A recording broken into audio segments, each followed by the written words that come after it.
তাৎক্ষণিকভাবে এই বিক্ষোভ মিছিল প্রতিবাদ সমাবেশের সম্মানিত সভাপতি বিশিষ্ট শ্রমিক নেতা উপজেলা সভাপতি জামাল উদ্দিন মনির হোসেন সদস্য সচিব সহ উপস্থিত রয়েছেন এখানে বিএনপি নেতা শাহরুখ সাহেব, উপস্থিত রয়েছেন সাবেক কমিশনার বিএনপি নেতা ইমরান হোসেন, সাবেক কমিশনার বিএনপির নেতা ইমরান হোসেন, যুবদল মংলা উপজেলা সংগ্রামী সভাপতি, একসময় তুখোর ছাত্র নেতা এখন যুব নেতা সাইফুল ইসলাম বিবি সাইফুল, আমাদের অঙ্গ সংগঠনের শ্রমিক দলের নেতৃবৃন্দ, কৃষক দলের নেতৃবৃন্দ, মহিলা দলের নেতৃবৃন্দ, স্বেচ্ছাসেবক দল, ছাত্র দল, যুব দলের বিএনপির অসংখ্য নেতৃবৃন্দ, সবাইকে আন্তরিকভাবে শুভেচ্ছা, অভিনন্দন এবং কৃতজ্ঞতা জানাচ্ছি আজকের এই মিছিল সমাবেশের জন্য।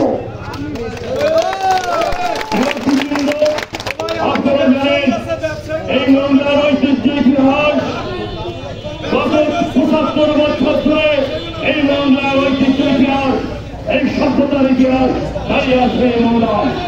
১৯৫০ সালে ব্রিটিশ বাণিজ্যিক জাহাজ প্রথম এই মংলা বন্দরে অবতরণ করে।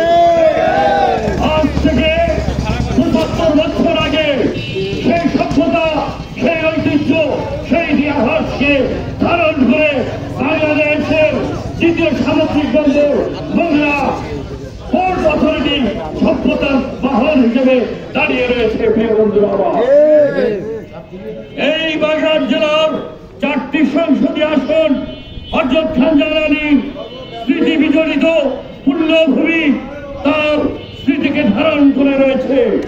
১৯৭১ সাল থেকে ৪টি সংসদীয় আসন এখানে বিদ্যমান রয়েছে।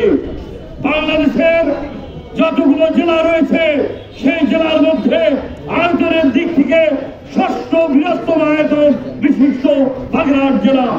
ঐতিহ্যে ভরপুর বিপ্লব, সংহতি এবং ঐতিহ্যকে ধারণ করে আছে এই জেলার ৪টি সংসদীয় আসন।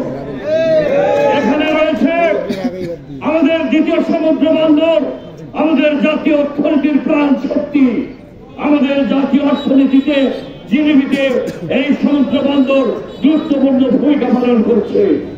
এখানে ব্যয়বহুল বিস্তৃত জনবসতি, আমাদের প্রাকৃতিক সম্পদ আমরা এক্সপ্লোর করছি।